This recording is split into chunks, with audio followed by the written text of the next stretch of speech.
Bienvenidos, bienvenidas todos a esta nueva conversación con la escritora chilena Yani A. Paulsen, quien nos va a presentar su interesante libro de relatos La Maleta, una colección de cuentos que podríamos definir como cuentos de terror, pero dentro del terror un tipo bastante especial, que es lo que podríamos llamar terror psicológico, terror doméstico, donde los elementos cotidianos son los que adquieren esta carga inquietante.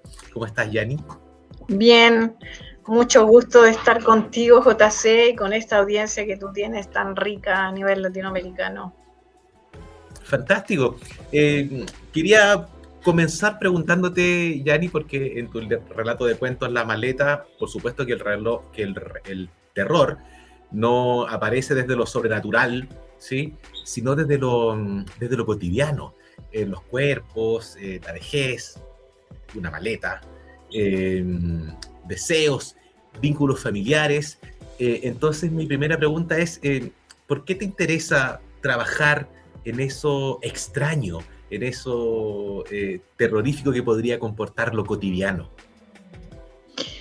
Mira, es muy posible que esto me haya llegado como por como una tendencia de la época, no sé, como que de alguna manera me conecté con una manera de reflejar de manera simbólica lo que era la violencia doméstica, esa como situaciones que están encapsuladas en el mundo tan personal de las vidas, eh, eh, sin querer, digamos, ¿no? O sea, era una obsesión de mirar ahí, teniendo mucho universo que mirar, porque he estado siempre conectada con lo social, con el mundo y con la política, y sin embargo, esta mirada hacia el mundo cotidiano me llega muy posiblemente porque en mi propia familia hay muchas historias de este tipo. Esta cosa me viene como desde mi abuelo, de estar mirando la tragedia familiar, así como que hay un sino medio trágico así en mi familia, pero que yo de alguna manera tomé, no viviéndolo trágicamente, sino que solo mirándolo, solo observándolo. Entonces, esa observación es como una cosa medio obsesiva de ver cómo es que ocurre eso. Ocurre de una forma tan espontánea y tan invisible al mismo tiempo. Entonces yo creo que me conecté desde que conocí a María Luisa Bombal hace varios años atrás, hasta ahora, hasta la Samantha Swinburne, y te digo, encontré una sintonía ahí sin proponérmelo, la verdad. Fue algo que ocurrió y probablemente porque como que conecté con una frecuencia que está en el ambiente en esta época, como Perfecto. muy de esta época, sí. Genial. Bueno, y ahí Freud, cuando habla de su concepto de lo siniestro, justamente tiene una arista, ¿cierto? Que es que cuando lo cotidiano se vuelve anormal o extraño. Y en tu libro de cuentos, bueno, hay varios objetos cotidianos que son el núcleo de varios de los relatos, como por ejemplo la maleta, un perfume, una mecedora, una pared, unos gatos. Y esos objetos terminan cargándose de tensión. Mi pregunta es, ¿cómo escoges esos objetos? ¿Por qué esos objetos cotidianos decides transformarlos, ¿cierto? Y hacer esta operación de extrañamiento. Sí, los objetos de alguna manera llegan, se hacen muy evidentes porque probablemente esconden una historia atrás. Una mecedora que esconde un abuso infantil, una maleta que esconde una tragedia de amor entre dos mujeres lesbianas, el olor, que es una cosa muy persecutoria en el ambiente de los cuidados de adultos mayores, por ejemplo, que son fenómenos probablemente muy íntimos, muy minúsculos, pero que al observarlos cotidianamente emergen con bastante potencia, son como vehículos para llegar a la historia que está detrás, posiblemente. Y sobre eso mismo, porque aparte de estos objetos que tú tomas y con los que construyes tus relatos, también noto que hay una presencia muy importante del cuerpo, ¿sí? Cuerpos que mueren, cuerpos que envejecen, cuerpos Claro. que sufren dolor. Y, y me preguntaba yo, ¿qué lugar ocupa el cuerpo en tu escritura y en este libro de cuentos particularmente? ¿Qué pasa con los Sí, cuerpos? sí, tienes razón. Los cuerpos se me aparecen como una zona de vulnerabilidad Mm, más que de fortalezas. Ahí ocurren los espacios ambiguos, por ejemplo, en esa historia donde el hombre demaquilla a la mujer y a partir de esa experiencia en el cuerpo, él descubre que tiene en el fondo una pulsión sexual distinta a la que ha podido tener toda su vida. Entonces, como que el cuerpo es un escenario de descubrimiento de aquello que es más vulnerable en la persona. Entonces, el cuerpo es una excusa, siempre es una excusa para llegar a cuestiones más esenciales de las personas, de sus vidas, y casi siempre ocultas, como que el cuerpo y su piel ocultan cosas que pasan dentro, probablemente sea así. sí, y mira, y sobre eso mismo, porque ahora que hablas de la vulnerabilidad, y por supuesto que hace mucho sentido que los cuerpos en su intimidad escondan esa vulnerabilidad, respecto del efecto de tus relatos, porque tal como lo conversábamos al principio, tus cuentos podrían clasificarse como cuentos de terror, de horror doméstico, de horror cotidiano. Y mi pregunta ahora tiene que ver con la inquietud que producen. Y cuando uno lee tus textos se queda pensando, ¿no es cierto? Queda cierta incomodidad. ¿Qué es lo que buscas tú que sientan tus lectores después de leer tus textos? A mí me gusta ponerlos en la frontera de la ambigüedad. Quiero que experimenten la perturbación de aquello de que puede ser y no ser, de que es que justamente esa emocionalidad interna que está siempre atrapada en los cuerpos generan espacios de perturbación, pero no para que se sientan mal, sino que para que puedan concebir eso como parte de la realidad. En realidad no es como blanco y negro, no sabemos, hay matices, etc. Y dentro de eso están las vidas humanas. En general vemos personas que dicen cómo te va en tu trabajo, cómo estás en la vida, y uno siempre dice, bueno, estoy bien, tengo acá, pero las fronteras de lo ambiguo pocas veces lo enfrentamos, pocas veces le damos la cara y lo vivimos como algo que es ajeno, cuando en cada una de nuestras vidas tenemos episodios ambiguos muchas veces, y sobre todo en una época donde se ha cuestionado mucho la verdad, lo cierto. Esa ambigüedad es un territorio para mí súper válido, súper humano, diría, súper humano. Una época anterior a la que yo pertenezco generacionalmente, que es como que había que tener muchas certezas de lo que era verdad y lo que era mentira, lo que era bueno y malo. Y yo en el mundo contemporáneo que en el fondo vivo, veo que no es así, no existe tal cosa. Existe más bien fronteras difusas. De hecho, si tú miraras al microscopio la célula y todo es bastante ambiguo. Las fronteras entre las moléculas son ambiguas, se mueven mucho y no es posible delimitar trazos fijos. Entonces, Sí, así como que lo experimento. sí, no, y eso se condice bastante, bueno, con esta idea que trabaja el terror, ¿cierto? Que es como eso que consideramos cotidiano o completamente simbolizado o completamente integrado en tus textos lo vuelves ambiguo, lo vuelves extraño, lo vuelves un poco incómodo justamente para que no lo demos por sentado, sino que reflexionemos al respecto de lo que tú nos estás planteando. Y sobre eso mismo, porque cuando pensamos en el terror como género, y en tu libro de cuentos, y tú lo mencionabas al principio, que se puede categorizar como terror en una línea bastante contemporánea, como terror psicológico contemporáneo, horror doméstico contemporáneo. pero no podemos evitar relacionarlo con otro tipo de terror, como el terror sobrenatural, etcétera. Entonces mi pregunta es, ¿qué te atrajo a ti, como escritora, como autora, de explorar esos miedos más íntimos, domésticos y familiares, a diferencia de lo que hace el terror más tradicional? Sí, descubrir que los monstruos son cotidianos.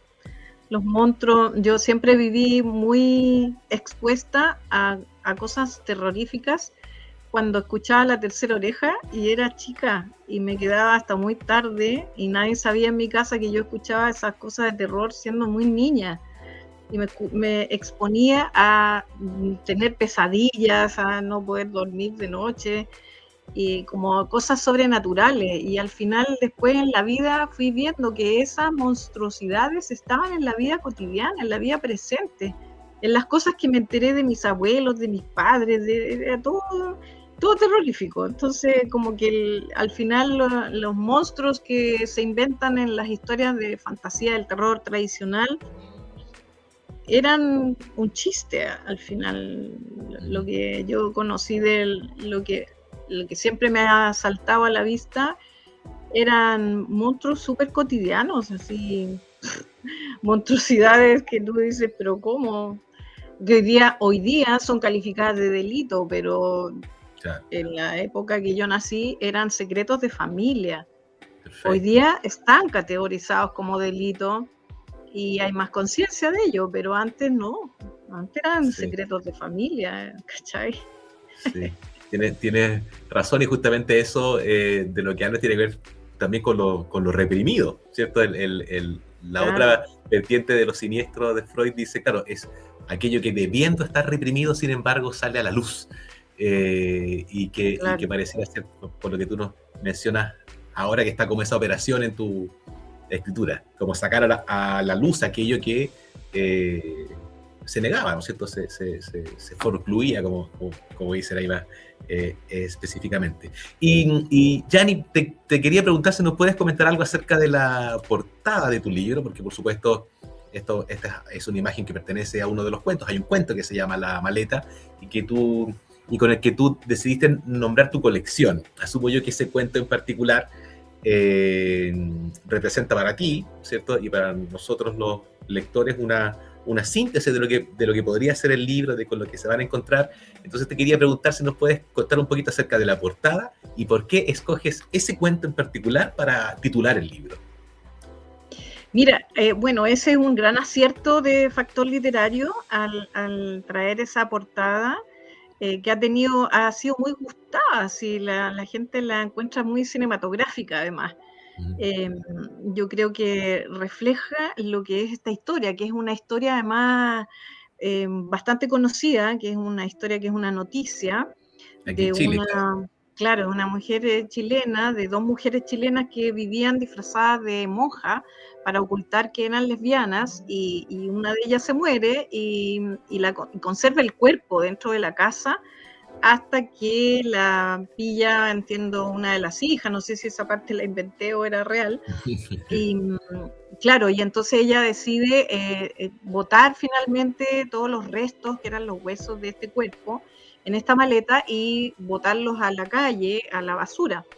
Y entonces esta imagen aparece, de hecho uno lo puede buscar en YouTube, buscar la noticia de la monja de la maleta y vas a ver que hay unas cámaras de esas de la calle que registran a esta mujer que está vestida como de monja o algo así y que sale con la maleta a la calle, cruza la calle y deja la maleta en la esquina donde se junta la basura. Entonces es una imagen absolutamente real, pero absolutamente monstruosa. O sea, tú te podrías imaginar que ahí iba un cuerpo, y no estamos hablando de una mujer que es particularmente una asesina o que está metida con los narcos, nada, es una persona común y corriente que vive una distorsión dentro de su hogar. Y bueno, sin duda que para mí esa fue una historia que encontré que era como una línea argumental de muchas de las historias que están ahí, que por cierto tienen un tono bastante menor que ese, pero que de alguna manera me marcó una línea en el género en el que me sentía cómoda, porque originalmente para mí el ídolo es Raymond Carver, también Richard Ford, que son como los gringos que lograron sintetizar en un momento escueto, así de manera muy escueta y muy descarnada, situaciones de la vida cotidiana que a mí me matan, me envuelven, me fascinan. Pero pensando en Latinoamérica y después de conocer a varias escritoras latinoamericanas, de Ecuador, de Argentina particularmente, que yo quedé como alucinada con eso de las historias en la que ni siquiera tienes que poner fantasmas, como en el caso de ¿cómo es que se llama esta chica? Que es como bien conocida, Mariana Enríquez. La Mariana Enríquez, que la Mariana Enríquez trabaja como mucho con la idea de los fantasmas, la muerte, etcétera.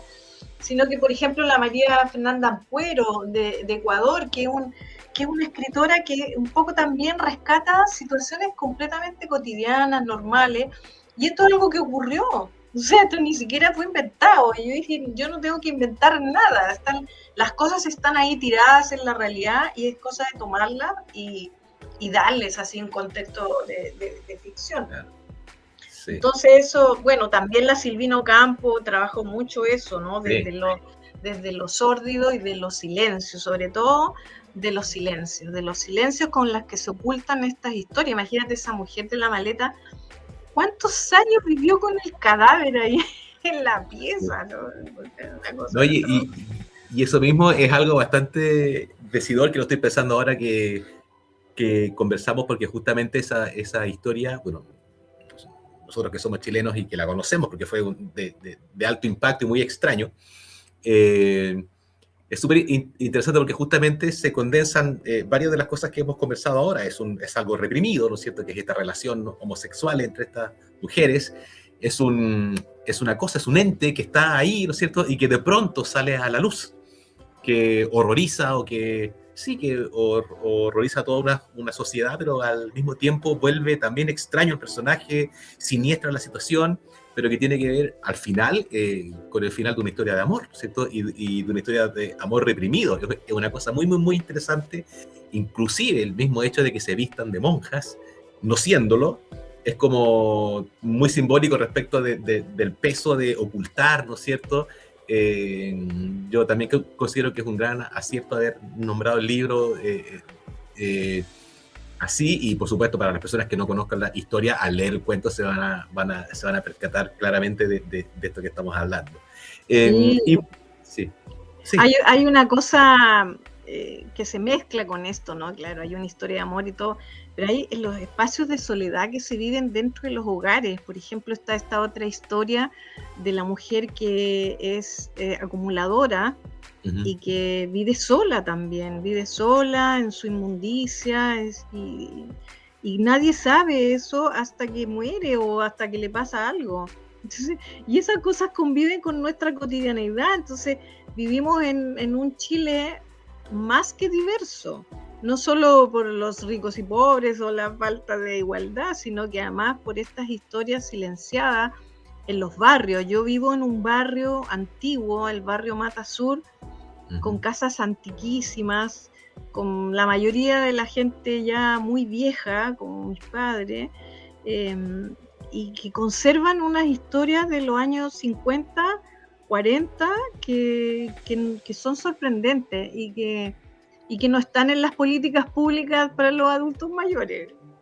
O sea, nadie se hace cargo de esta soledad, de estos abandonos. Entonces, eso es atractivo. Perfecto. Yari, muchísimas gracias por esta conversación súper interesante. Se me pasó el tiempo volando. Y bueno, dejo la recomendación a todas las personas que están viendo esta entrevista, esta conversación, a que adquieran el libro de Yani. Está muy interesante, está muy bien escrito también, y si les gustan las lecturas, bueno, como hemos mencionado ahora, Samantha Schweblin, Mariana Enríquez, etcétera, se van a encontrar con este libro de Yani en la misma sintonía de este terror doméstico. Sí, con el gusto de ser una chilena que se une a este arcoíris de muchas mujeres latinoamericanas que están explorando en este género. Y ya dejo de sentirme del patito feo, sino que me siento que encontré como el lago de los cisnes, donde están estas otras escritoras, muchas de ellas de generaciones anteriores, o sea, más jóvenes que la mía. Generaciones del año 70, 80, incluso algunas de la generación 90, o sea, con la que yo encontré sintonía, y eso me pone muy feliz. De hecho, en la Biblioteca de Santiago hay en un muro pusieron una especie como de sinópticos de todas estas escritoras, y ahí aparecen de Guatemala, Ecuador, Argentina, de todos lados, y chilenas habían solo 2, entonces yo dije, yo quiero estar ahí, yo quiero estar ahí. Genial. Muchísimas gracias, Yani, muchísimo éxito en el recorrido de este lindo libro, y por supuesto invitar a todas las personas a que lo quieran, a que lo lean, y a que conozcan la escritura de Yani. ¿Sí? Muchas gracias, JC. Muchas gracias, Factor Literario. Vale, nos vemos. Adiós. Chao.